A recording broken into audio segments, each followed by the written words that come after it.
Pero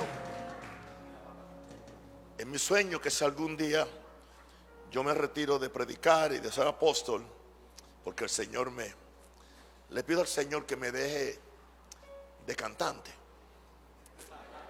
y que yo acompañe a uno de estos muchachos jóvenes que saben predicar mejor que yo, y antes que ellos prediquen yo canto y les dejo a ellos hasta que recojan la ofrenda y todo.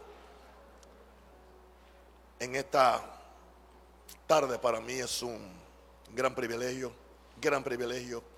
dejar con ustedes al uno de mis hijos espirituales y naturales casi, Pastor Daniel Seguí de Wilmington, Delaware, y nos va a bendecir. El viernes nos bendijo. Si tiene oportunidad, fíjense que yo no recomiendo mis mensajes, pero sí los de mis hijos. Fe auténtica, poderosísima. Gloria a Dios. También quiero recordarles que estoy hoy celebrando un año de la zancadilla que me puso el diablo. El día 23 se cumple mañana, pero hoy me usé el mensaje con una venganza, que fue lo que prediqué hoy. Así que sí, le recomiendo que escuche ese primer mensaje del primer culto, le va a bendecir. Así que recibamos al pastor Daniel Seguí. Gracias, papá. Aleluya. ¿Cuántos están bendecidos en este día? Gloria al Señor. Qué privilegio el poder estar aquí, conocer esta amada y bella iglesia y sobre todo compartir el amor del Señor que abunda en nuestros corazones gracias a la obra del Espíritu Santo. Y por eso damos toda la gracia y toda la gloria al Señor. Amén. Padre, gracias, Señor, te damos por tu presencia. Gracias te damos, Señor, porque tú eres la fuente de todo. Tú eres la fuente de amor, porque tú eres amor. Tú eres la fuente de paz, porque tú eres Jehová Shalom, nuestra paz. Tú eres la fuente, Señor, de salud, porque tú eres todo lo que nosotros recibimos de ti, Señor. Lo aprendimos, Señor, hoy, que es gracias a tu amor, es para tu gloria, pero es porque tú eres, Señor. Y por eso tú eres la fuente inagotable de todo, Señor, todo, de vida, de poder, de gloria, porque podemos confiar, Señor, en que tú eres. En el nombre poderoso de Jesús. Amén, amén. Denle un aplauso fuerte a Cristo.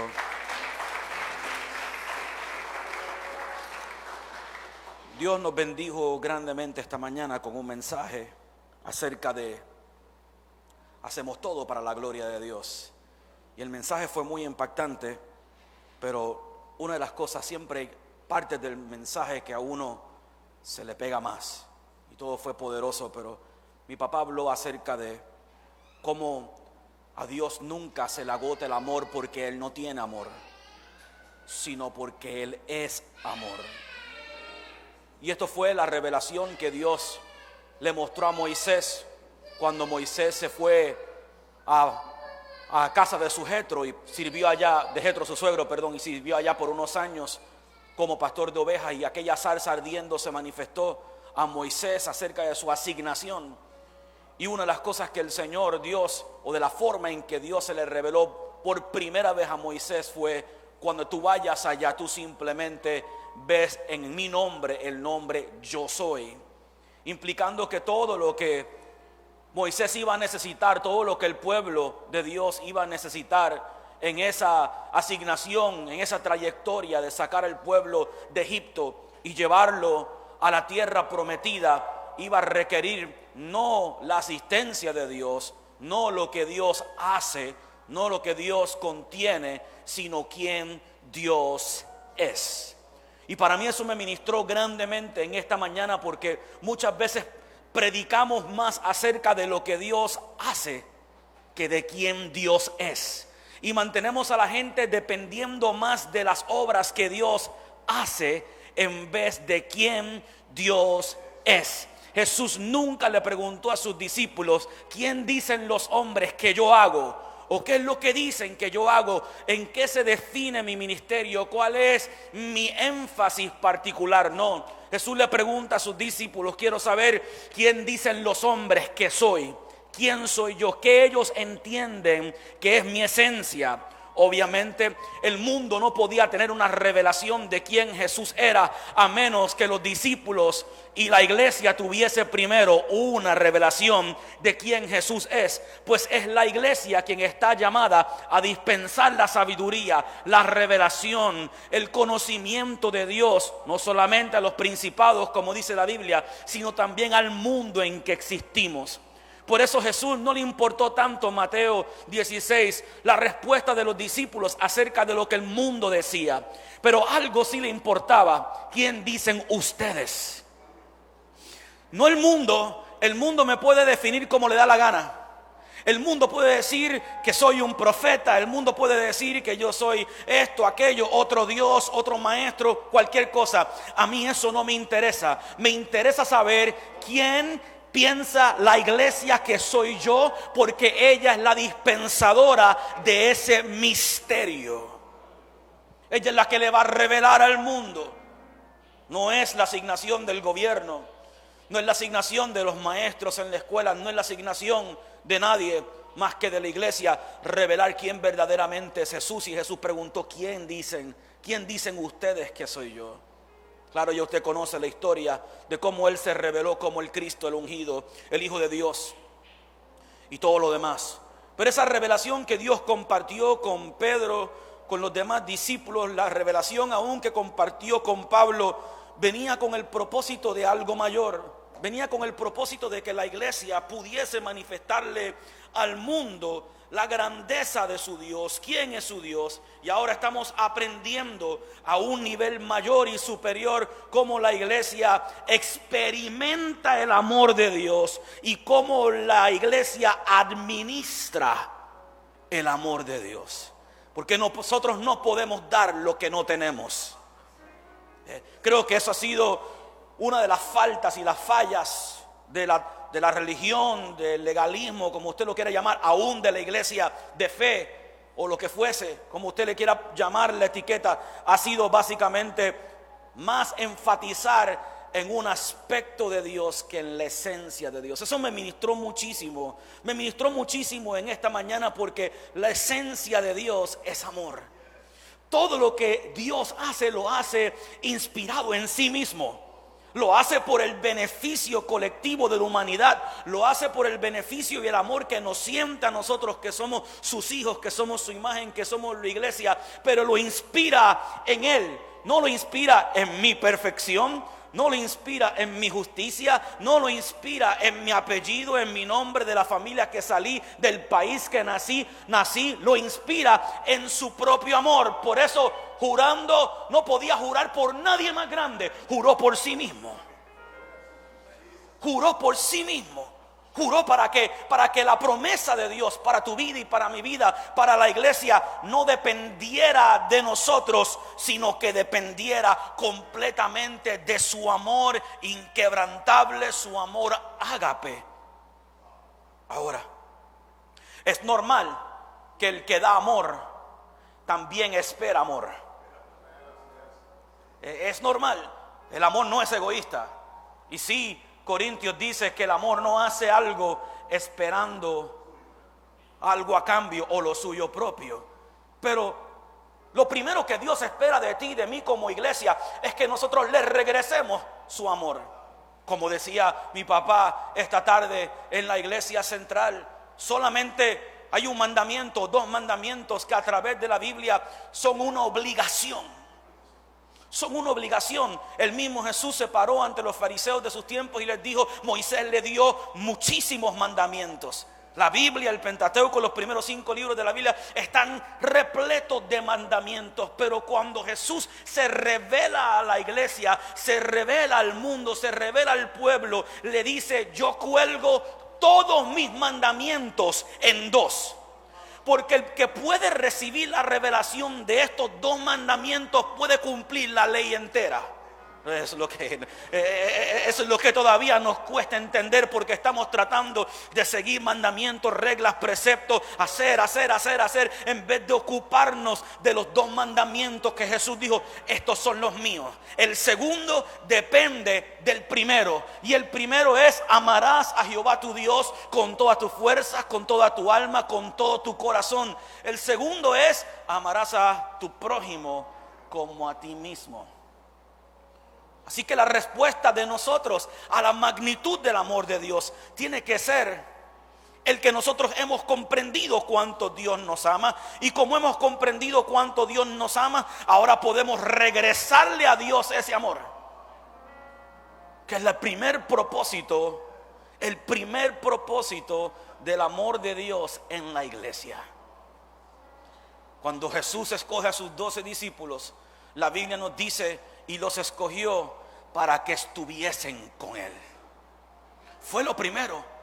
No fue para predicar, no fue para adjudicarse un título de apóstol, de discípulo, de obispo, de evangelista, de maestro. Ninguna de esas cosas a la cual la iglesia le ha puesto tanta importancia por tantos años, repartiendo títulos, repartiendo nombres. Nunca fue el propósito de Dios que a Pedro le llamaran el Papa, que a Juan le llamaban San Juan. Yo me molestaría si mi nombre es Juan y me ponen un San al frente.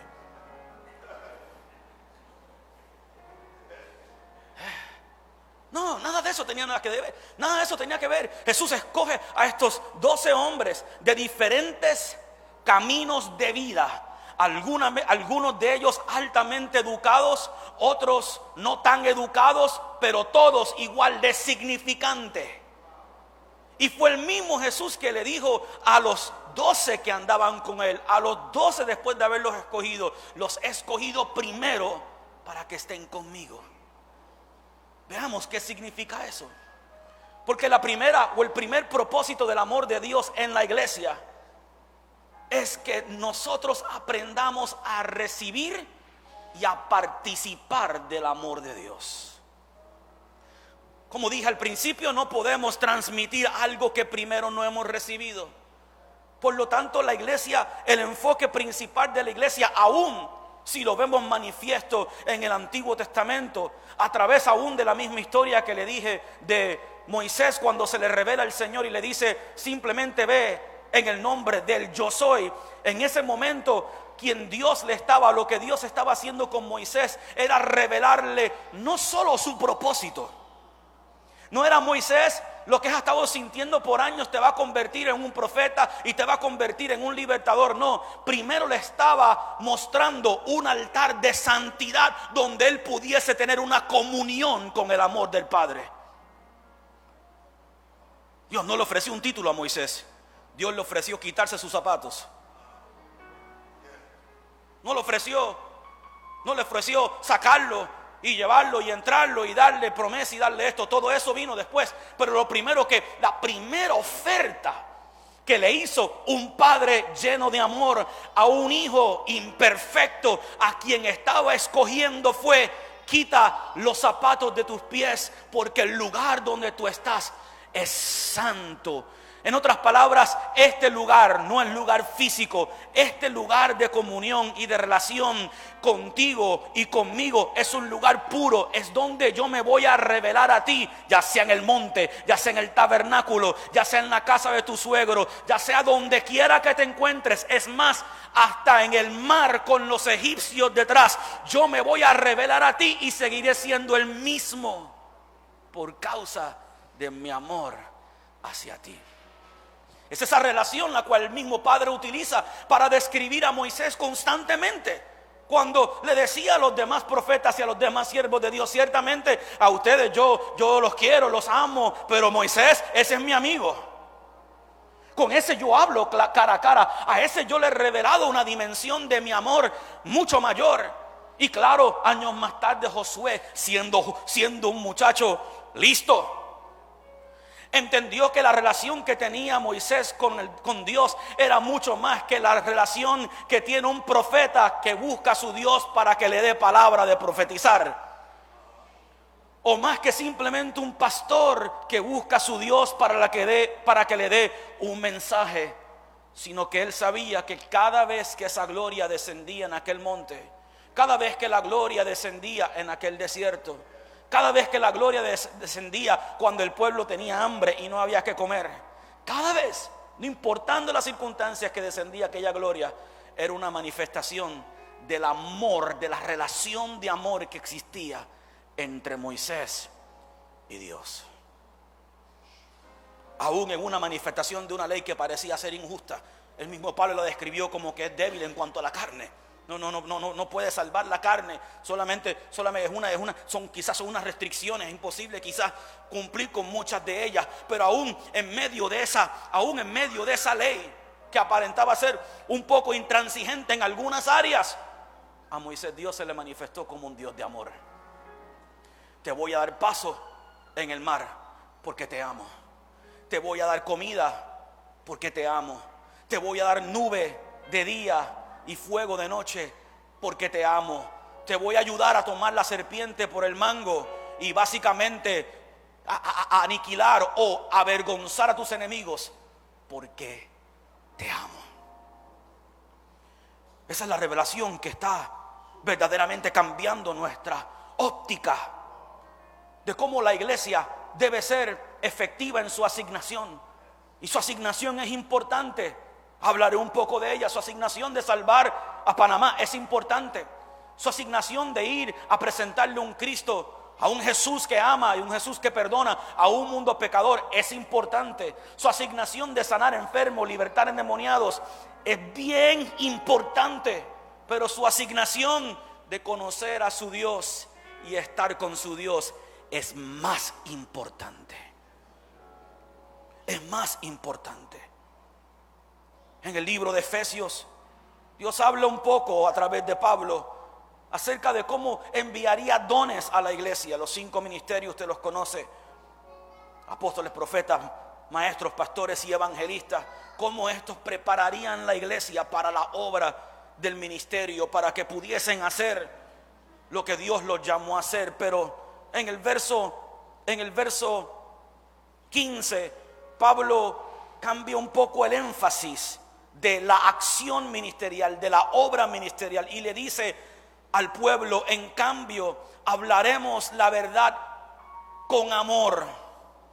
Así creceremos en todo sentido hasta que nos parezcamos más a Cristo, quien es la cabeza de su cuerpo, que es la iglesia.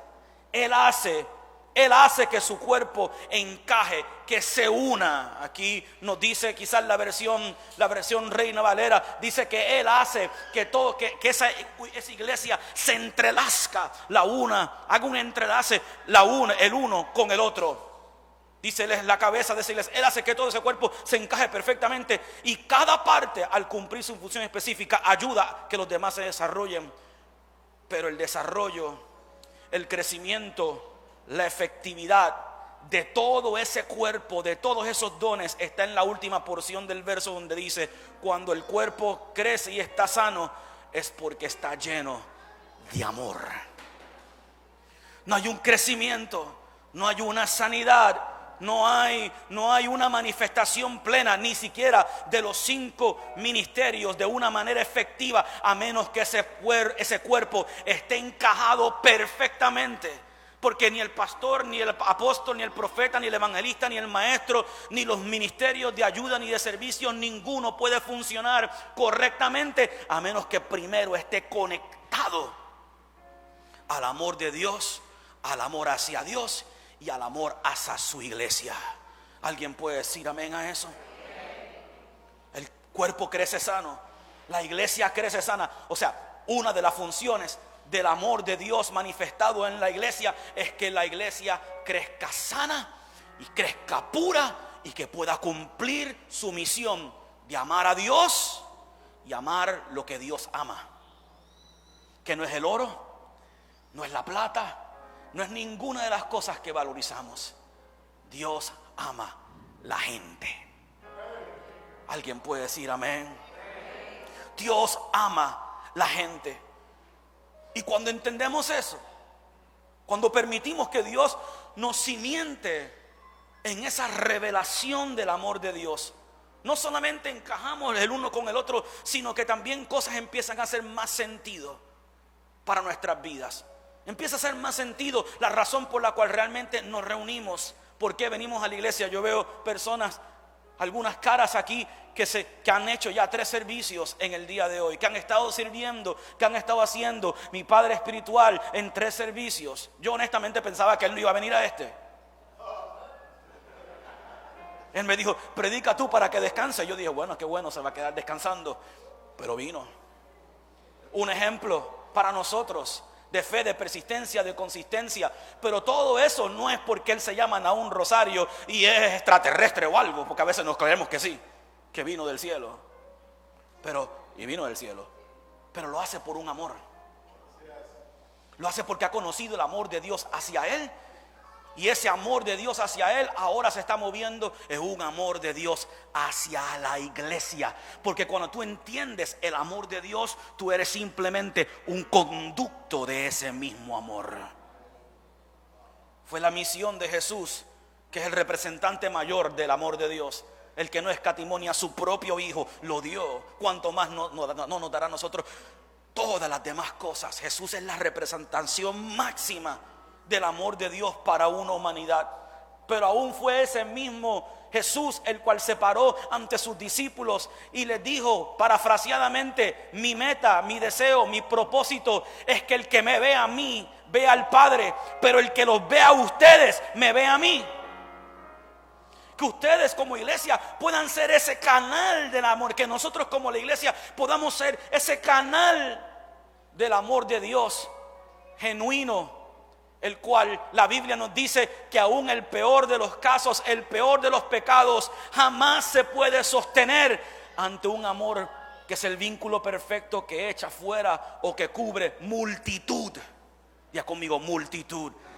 Panamá va a ser cambiada con una demostración del verdadero amor de Dios. El mundo puede ser cambiado con una demostración del verdadero amor de Dios, porque el amor no es que cubre en el sentido de tapar, es que cuando el hombre experimenta el amor de un Padre bueno, quiere pedir perdón por sus pecados, soltarlo para nunca más regresar a él. Ese amor de Dios se manifiesta en la iglesia a través de su relación con Dios. Cuando tú entras a una iglesia, como yo he experimentado este fin de semana, quizás es que como he pasado tanto tiempo sin estar aquí, uno entra a la iglesia y ve la gente, veo jovencitos que en 3 años casi han crecido tanto, han madurado tanto. Veo una iglesia adorar, alabar, veo una iglesia orar de la manera que oran. Gente orando como oraban en esa vigilia del viernes en la noche, después de estar ahí toda la noche. Mire, eso no lo puede manufacturar ningún hombre. Se lo digo yo como pastor, eso no puedo hacer. Yo no puedo torcer el brazo a alguien para que saque su viernes por la noche y pase 2-3 horas orando juntamente con la iglesia. Eso solamente lo hace alguien que ha experimentado el amor de Dios, que no está siguiendo a hombres, que no está tratando de hacer algo por complacer a un hombre, sino que lo está haciendo por complacer a Dios. Ese amor genuino se impacta a básicamente un hombre que ha estado toda la vida en la iglesia. ¿Cómo no va a impactar a un mundo perdido que nunca ha experimentado el amor? Ayer oíamos un mensaje mientras íbamos a comer y papá me dio un testimonio acerca de cómo han habido personas que a través de un abrazo, a través de un simple abrazo que usted y yo tomamos por sentado, porque el cristiano ha sido enseñado a abrazarse, a besuquearse y a saludarse, y no entendemos, en muchas ocasiones pasamos por alto el poder maravilloso que tiene una demostración de amor. Y gente siendo libre, gente siendo sana, simplemente porque el amor de Dios se manifestó. Se manifestó porque lo cultivamos en esa vida privada y esa vida corporativa de orar, de amarlo, de adorarlo, de hacer lo que hacemos, porque primero nos llamó a estar con Él, a experimentar de primera mano. David no hablaba de un Dios que era exclusivo de él allá en sus tiempos de intimidad, donde tenía grandes encuentros con el Señor y escribía grandes poemas al Señor y grandes canciones. No, David abría la invitación y le decía al pueblo: vengan, gusten y vean cuán bueno es Dios. En una dispensación donde la bondad de Dios realmente todavía no se había manifestado a su cabalidad, ya David estaba haciéndole la invitación al pueblo, a la iglesia: vengan y vean. Vengan y beban, vengan y vean. O sea, no lo creas porque yo te lo digo. Créelo porque tú también lo puedes experimentar. Gustar y ver cuán bueno es Dios. Y de repente eso empieza a cambiar nuestro propio corazón. De repente nos pasa como le pasó a Isaías, ya hecho un profeta, ya hecho un hombre de Dios en el año del rey Usías. Disculpe que todavía verdaderamente no he leído muchos versos, pero esto me tiene bregado, me tiene trabajado.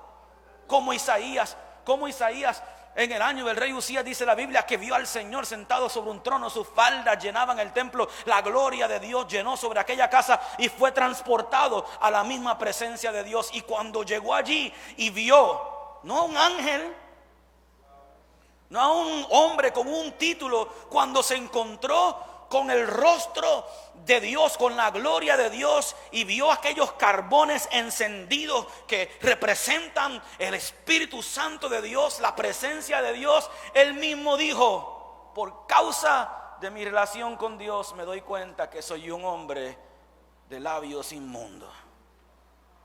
El amor de Dios no le trajo culpa ni condenación. Estar en presencia de Dios le mostró su realidad y le enseñó que él podía ser la imagen de Dios.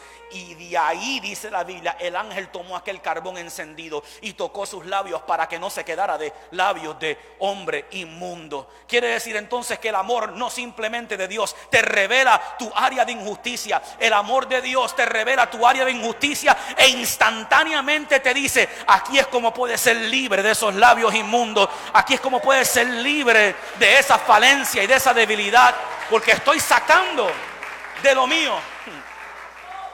Estoy sacando de lo mío. Señor, sigue sacando de lo tuyo para compartirlo con nosotros. Pues es la dádiva la mayor demostración de amor. De tal manera amó Dios al mundo que dio. Y Dios sigue dando aunque ya tú estés salvo. Dios sigue dando aunque lleves años en la iglesia. Ciertamente Dios le dice a aquellos discípulos: te escogí para que estén conmigo, los escojo también para que prediquen mi palabra. Pero es ese toque o esa experiencia con el amor de Dios, lo cual lleva entonces a la iglesia a una actitud de humildad, para no creernos mejores que otros. Es lo que lleva al ministerio, a nosotros los líderes, los pastores, ¿entiendes? A caminar en un sentido de humildad y de transparencia con el pueblo, para que el pueblo vea que a pesar de que hay que honrar a sus pastores, que hay que amar a sus líderes y que hay algo especial de Dios en nuestros líderes espirituales, todo eso está maravilloso, seguimos siendo hombres en necesidad de la gracia, y que somos palpables y tocables, y que no va a ser la prepotencia y el orgullo, ya sea en el ministerio o en la iglesia, lo que detenga la gracia. Pues la gracia es lo que necesitamos para cambiarnos y transformarnos y no dejarnos igual. De repente ese amor de Dios manifestado en la iglesia cambia la manera en que vemos al pecador, cambia la manera en que vemos a los Pedros, del cual hablé un poco el viernes, de los Pedros que niegan a Jesús, que aparentemente había tenido una gran derrota. Yo quiero que usted sepa que Simón no fracasó en privado, todo el mundo sabía quién era Simón. Yo me atrevo a garantizar que si aquí encuentran un hombre legítimamente caminando sobre las aguas, todo el mundo va a saber quién es. Si en Panamá hay un hombre que tiene una pesca milagrosa en medio de la luz del día y requiere todos los barcos, disponibles para recoger la cosecha, todos van a saber quién es Él.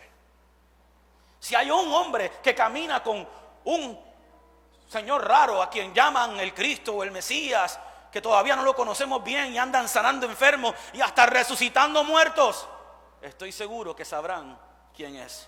El día que Pedro fracasó públicamente al frente de un mundo que sabía que él sí era el discípulo, y como quiera lo negó. Pero aún así,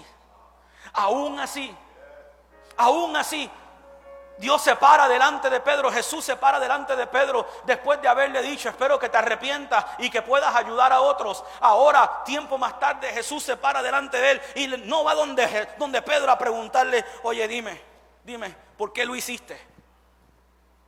No van donde Pedro a decirle: dime, pruébame tu lealtad.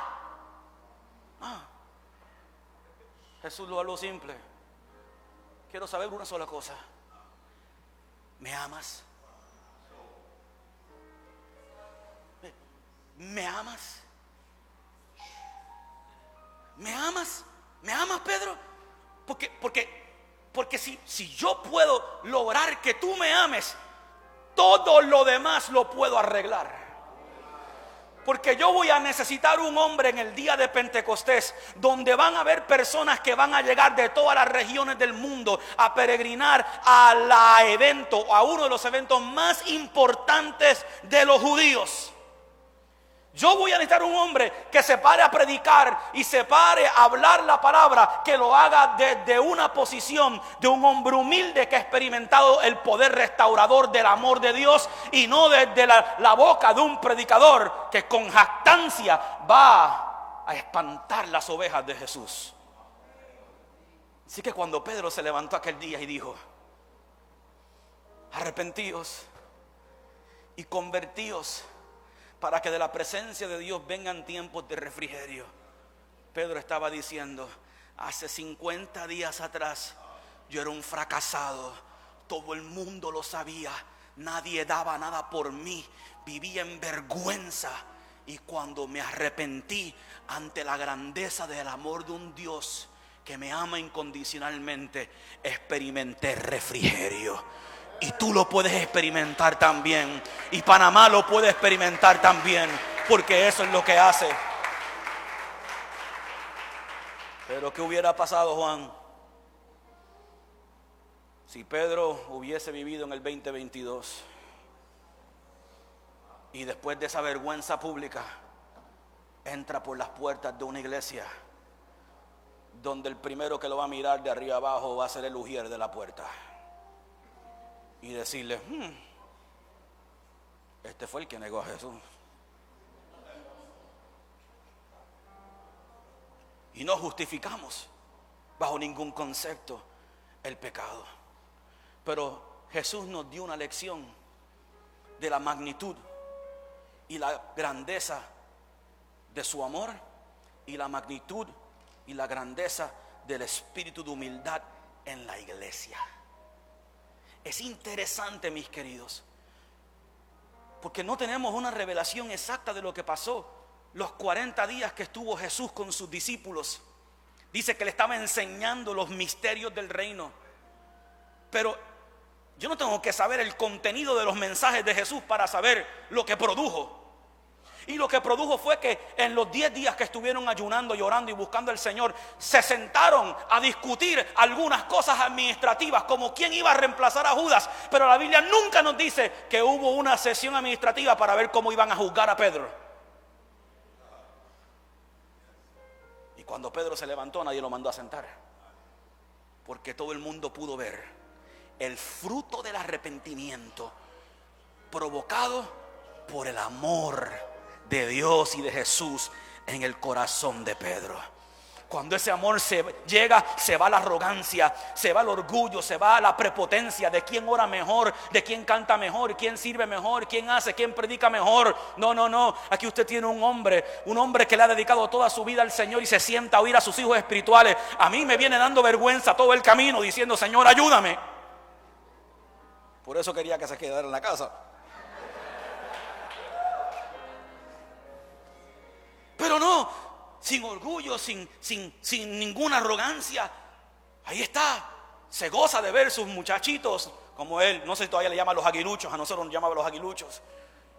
Cuando toman el micrófono y están orando y están intercediendo, están recogiendo la ofrenda y con una sonrisa en su rostro dice: esos son mis hijos, esos son mis hijos. Uno puede ver que no existe esa competencia, porque el amor de Dios abundó en nuestro corazón, y eso es lo que va a dar longevidad a este ministerio, a este hombre de Dios. Le va a dar longevidad a todas estas iglesias que se están levantando, porque si el amor de Dios abunda en nuestro corazón, el amor de Dios es un protector. Es un protector. Es como una insulación que nos protege de los elementos externos que Satanás viene a traer en contra de nuestra vida, porque activa la humildad, y la humildad activa la gracia, y si no hay gracia, entonces no podemos hacerlo. Pero al final del día todo es el resultado de que yo descubrí su amor por mí, su amor por la iglesia, que no me merezco estar aquí. Yo recuerdo cuando en ocasiones viajábamos y esos viajes largos, y nosotros veníamos y decíamos, bueno, usábamos una expresión en inglés diciendo, man, I'm starving, tengo hambre. O decía, nos merecemos una vacación, o nos merecemos esto. Y la primera expresión que salía de la boca de papá siempre era, nos merecemos el infierno y por su gracia Dios no nos lo da. Quedábamos mansitos, planchaditos, tranquilitos. Ahí nos tirábamos 16 horas más en el avión sin quejarnos. Pero es la realidad. Es una demostración de la gracia de Dios. Una demostración de que no nos merecemos nada. Porque el mejor de los hombres aquí se queda corto. Pero el amor de Dios. Pero el amor de Dios. Pero el amor de Dios. Es ese amor. Es ese amor que nos hace entender que estamos comprometidos con un propósito, con una agenda espiritual. Estamos comprometidos con un plan eterno de Dios para la iglesia, y no permitimos que nada nos desenfoque de Él. No porque queremos promover nuestra agenda, no porque queremos vender algo nuevo o hacer una cosa nueva. Es simplemente estamos enfocados en el propósito de Jesús, porque amamos a Jesús. Porque amamos a Jesús. Estamos enfocados en su propósito porque estamos enfocados en su amor. Es muy diferente a cuando la gente hace algo por obligación. A cuando los pastores ya necesitan, después de 5 años de ministerio, y que un sabático, porque están y que quemados. Si estuvieran quemados no estuvieran cansados con el fuego de Dios. Pero no. Es que nos desenfocamos. Nos desenfocamos de su amor. Y como nos desenfocamos de su amor, nos desenfocamos de su propósito, de su visión, de sus planes para con nosotros. Porque lo que debía ser o debería ser una pasión y un amor se convierte en una obligación. Y la obligación no es la forma de hacer ministerio. Jesús le habla al ángel de la iglesia de Esmirna y le dice: eres maravillosa, eres tremenda, lo haces todo bien. Tengo una sola cosa contra ti. Lo haces todo, pero perdiste tu primer amor. Trabajando en la iglesia me perdiste a mí. Trabajando para una noble causa, predicando un mensaje y tratando de hacerlo bien, y estando en 3 cultos, tocando el piano y todo lo demás. Te enfocaste en la obligación y perdiste el amor. Y para todos los servidores y gente que lleva años en el ministerio, aún como yo, es muy fácil enfocarse en la obligación y perder el amor. Y cuando se pierde el amor, la obligación eventualmente se convierte en una carga.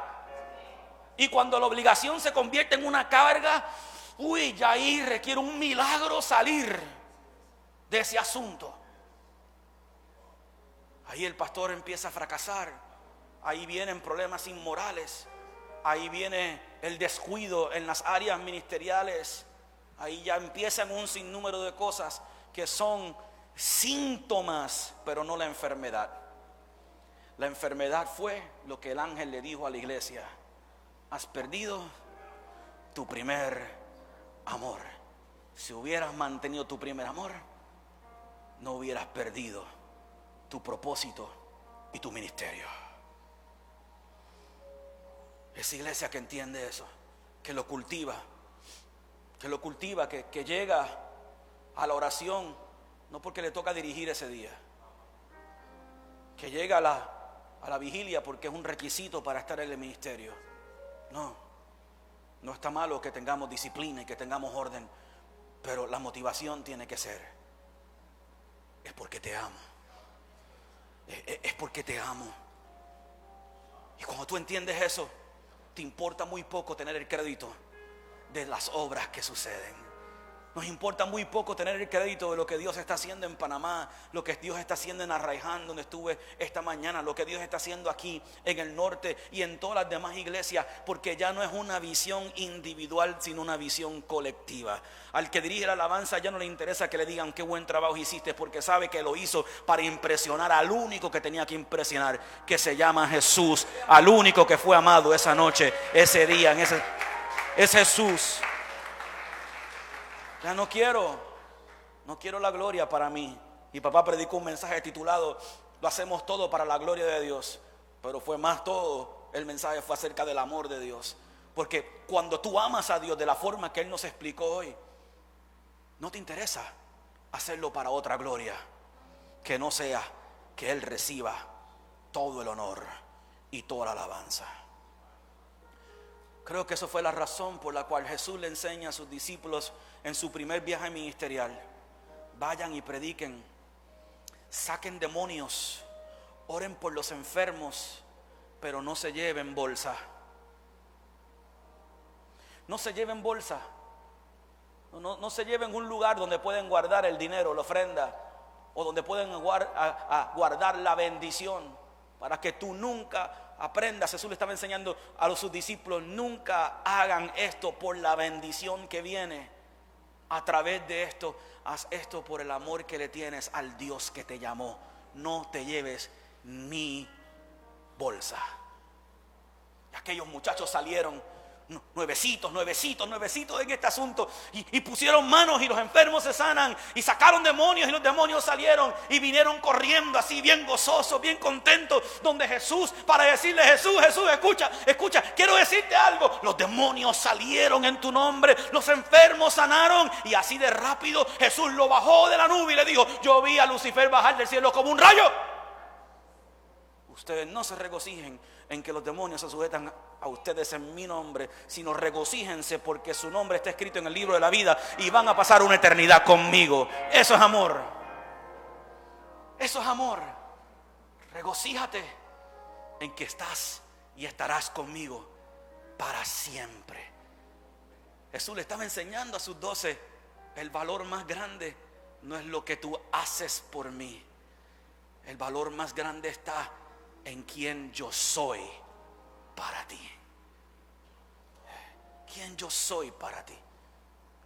Y ahí ellos entendieron que si la provisión venía a sus vidas, que si la bendición vendría para ellos, si Dios supliría cualquier necesidad en la cual ellos se enfrentarían, no sería como resultado, escuche bien, no sería como resultado de sus esfuerzos ni de sus bolsas. Sería el resultado de un padre que ama y sabe dar buenas dádivas a sus hijos. Que la provisión para cada una de sus necesidades venía porque Dios suple y Dios mantiene a los suyos. Fue ahí, fue en esos pequeños comienzos donde los discípulos empezaron a entender la magnitud del amor del Padre para ellos y el amor que ellos deberían mostrar hacia la iglesia. Les tocó pastorear y dirigir en uno de los peores momentos de la historia. El rey Nerón andaba buscando asesinar a todos los cristianos. La iglesia estaba perseguida. Se reunían en las casas, sí, porque tenían una revelación, pero no era una revelación ni de G12 ni de células. Era por una necesidad, porque si se reunían en templo los mataban a todos. Quizás lo más que se asimila es la iglesia que usted fue en China, donde tenían que reunirse clandestinamente, aún en Cuba, clandestinamente, por la persecución. ¿Y qué motiva a alguien a hacer esa obra si no es porque aprendió a amar? Mis hermanos, te propongo en esta noche humildemente que aprendamos a recibir ese amor día tras día, servicio tras servicio, mañana tras mañana, para que podamos dispensar ese amor, porque la iglesia es el canal del amor de Dios a este mundo. Nadie llega al Padre si no es a través de Jesús. Nadie llega a Jesús a menos que sea atraído por el Espíritu Santo. Pero muy poca gente recibe la convicción del Espíritu Santo para acercarse a Jesús si la iglesia no le está dispensando el mensaje de las buenas noticias de salvación, que es una historia de amor. ¿Cómo conocerán si no hay quien les predique? Sí que nuestra responsabilidad es grande, de nosotros hacia Dios y de nosotros hacia un mundo perdido. ¿Cuál es el eslabón común o el común denominador? El amor de Dios, que es derramado en nuestros corazones por el Espíritu Santo, para ayudarme a mí en mi debilidad y yo ayudar a otros en las de ellos. Aleluya. Póngase de pie conmigo. Aleluya. Y simplemente levanta tus manos. Levanta tus manos, porque le pedimos al Espíritu Santo muchas cosas. Le pedimos al Espíritu Santo poder, le pedimos al Espíritu Santo unción, revelación, le pedimos al Espíritu Santo muchas cosas. Pero muy pocas veces venimos al Espíritu Santo a pedirle lo que Pablo le dijo a los romanos que él haría: derramar su amor en mi corazón. Y en esta tarde yo simplemente quiero que con tus manos arriba y con tus labios, con tu boca, tú simplemente le pidas al Espíritu Santo: Espíritu Santo, derrama de la abundancia de tu amor hacia mí, para que yo primero pueda conocer la magnitud de tu amor en mi propia vida, y que luego, Señor, pueda ser una plataforma, pueda ser un conducto de tu amor hacia otros. Pero Espíritu Santo, llena tu iglesia de esta revelación que estamos recibiendo.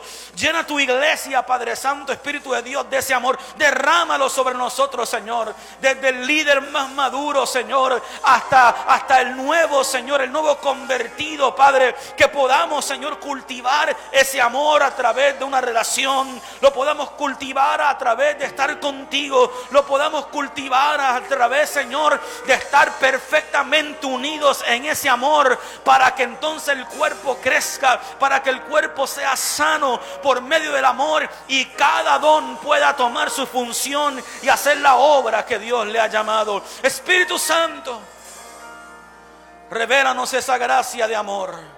Revélanos, oh Dios, para que cada día podamos ser el reflejo tuyo a esta humanidad.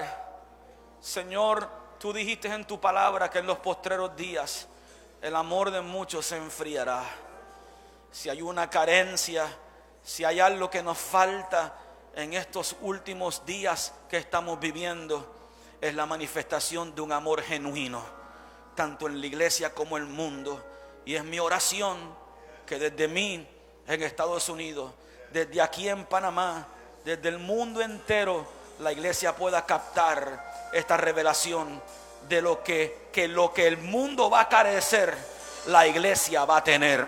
My God. Que lo que el mundo va a carecer, la iglesia va a tener, porque tu Espíritu lo derrama en nuestros corazones. Te amo, Jesús. Gracias por este privilegio. En el nombre de Jesús. Amén. Los amo, iglesia. Esto es todo lo que tengo por la tarde de hoy. Gracias, papá, por el privilegio. Una cosa sí necesito. Por favor, extiendan sus manos y oren por mí. Oren por mí. Yo necesito sus oraciones. Yo lo necesito. Yo lo necesito, sí, Señor. Padre, gracias. Gracias. Yo lo recibo. Sus oraciones. Yes. En el nombre de Jesús, Señor. Y te pido, Señor, que las cosas que yo carezco, las cosas que mi iglesia carece, Señor, y que esta iglesia en Panamá tiene, tú las multipliques en mi iglesia, que las podamos captar, que las podamos manifestar y que podamos, Señor, cumplir la misión de llenar esta tierra con la gloria de Dios manifestado a través del amor derramado en nuestros corazones. En el nombre de Jesús, les amo, les quiero. Gracias, papá.